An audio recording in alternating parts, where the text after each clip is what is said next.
Assalamualaikum warahmatullahi wabarakatuh. Apa kabar sahabat semuanya? Ya, kembali lagi di channel YouTube saya, Vera Agustina Hasibuan SPD. Pada kesempatan kali ini, yuk kita saksikan materi pencemaran air yang akan saya bawakan. Sebelum kita memulainya, jangan lupa like, subscribe, dan komen ya. Baiklah, adapun tujuan pembelajaran kita pada hari ini adalah setelah mengikuti proses pembelajaran, maka tujuan yang diharapkan untuk siswa adalah 1. Siswa mampu mengidentifikasi air tercemar dan tidak tercemar berdasarkan warna, bau, tidak adanya endapan, dan pH air melalui percobaan dengan benar. Kemudian yang kedua, siswa mampu mengidentifikasi pengaruh air jernih dan air tercemar terhadap kondisi pergerakan ikan melalui percobaan dengan benar. Dan yang ketiga, siswa mampu membuat gagasan tertulis tentang bagaimana sih mengatasi dan mengurangi pencemaran air melalui diskusi kelompok dengan benar. Baiklah, yuk kita saksikan video berikut ini. Selamat menyaksikan.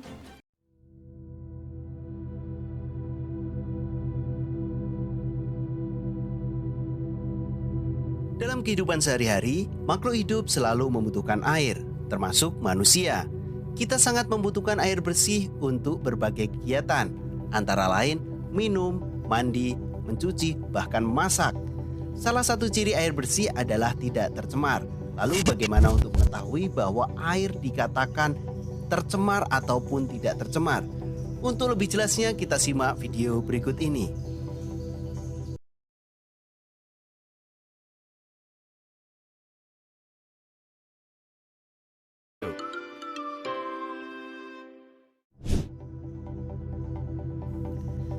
Air bisa dikatakan tercemar apabila air itu sudah berubah, baik warna, bau, maupun rasa.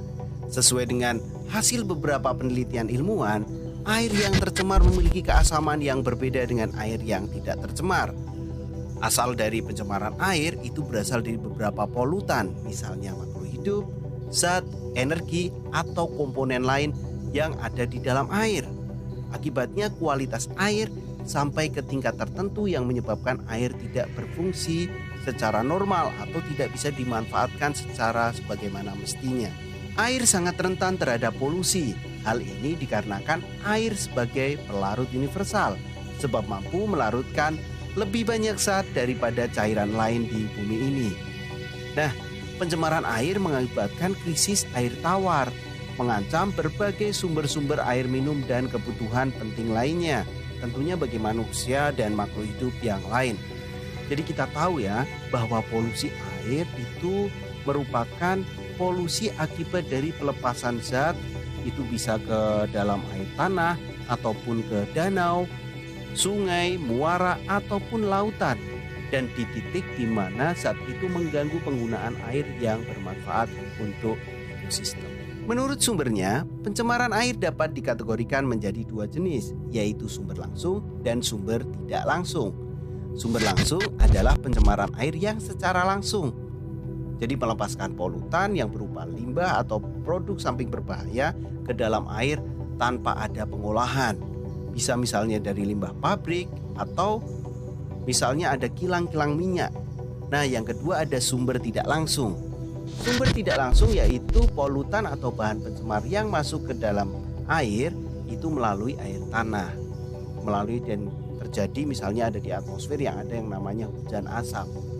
Nah, air dapat tercemar oleh berbagai macam zat, termasuk mikroorganisme patogen, limbah organik yang dapat membusuk, nutrisi tanaman, bahan kimia beracun, endapan, panas, minyak bumi, dan zat radioaktif. Beberapa polutan air yang sering ditemukan antara lain adalah limbah domestik, limbah industri, dan juga limbah pertanian. Nah, kalian perlu tahu nih 3 dari limbah tersebut. Dari beberapa contoh berikut, kita akan bahas dari yang pertama itu adalah limbah industri.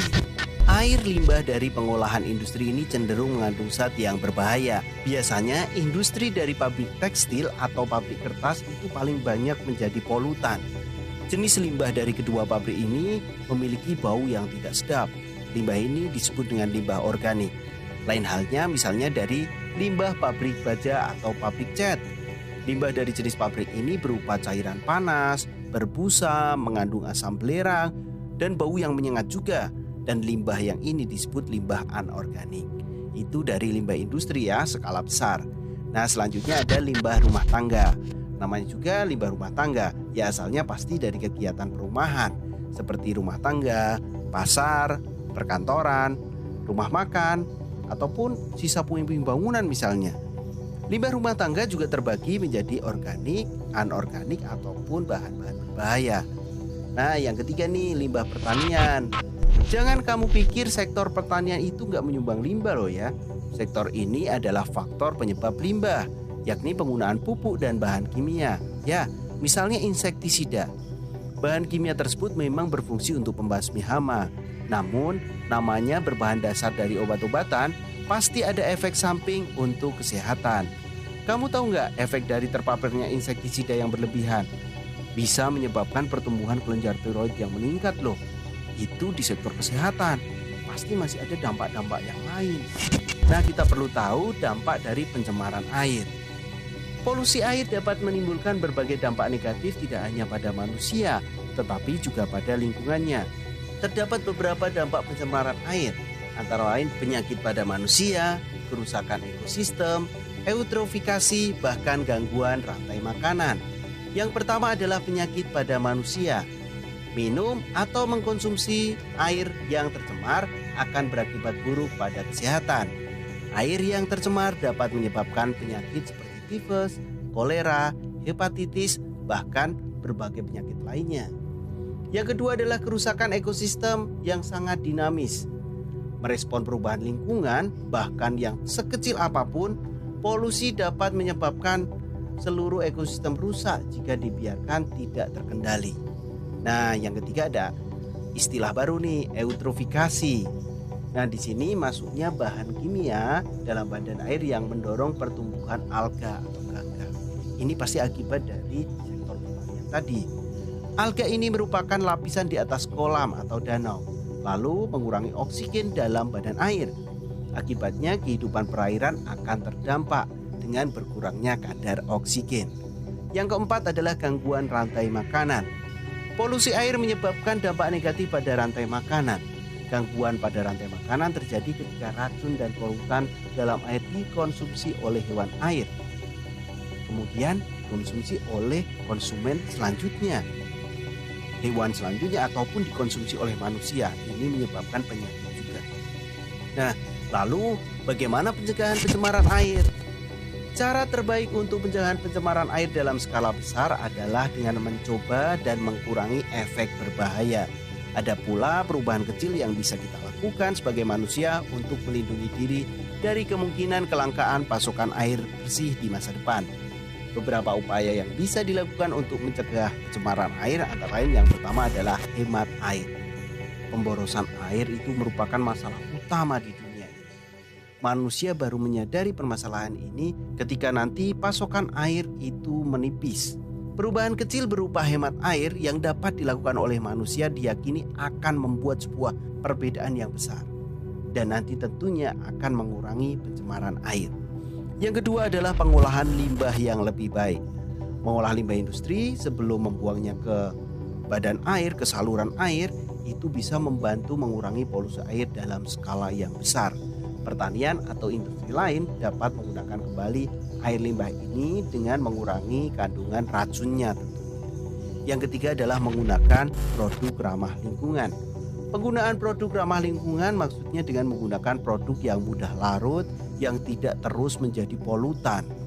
Manusia dapat mengurangi jumlah polusi air yang disebabkan oleh rumah tangga dengan penggunaan produk yang ramah lingkungan. Perlu sahabat ingat nih, dalam menangani limbah, baik dalam bentuk padat ataupun cair, tetap memperhatikan prinsip ekologi ya, yang dikenal dengan 4R. Apa itu 4R? Bukan cetak foto ya, tapi 4R itu singkatan dari RRRR. Ada recycle atau daur ulang, ada reuse itu penggunaan ulang, ada reduce itu pengurangan penggunaan, atau repair ada perbaikan. Sekarang kalian tahu kan penyebab, dampak, dan cara penanggulangan dari pencemaran air. Semoga menambah pemahaman untuk sahabat semua. Berikut adalah ulasan tentang pencemaran air. Bagi sahabat yang membutuhkan resum dapat mendownload di kolom deskripsi. Dan apabila suka dan menikmati video-video Mr. Klik, jangan lupa like dan share. Dan jangan lupa juga subscribe channel Mr. Klik. Semoga video ini bermanfaat. Terima kasih.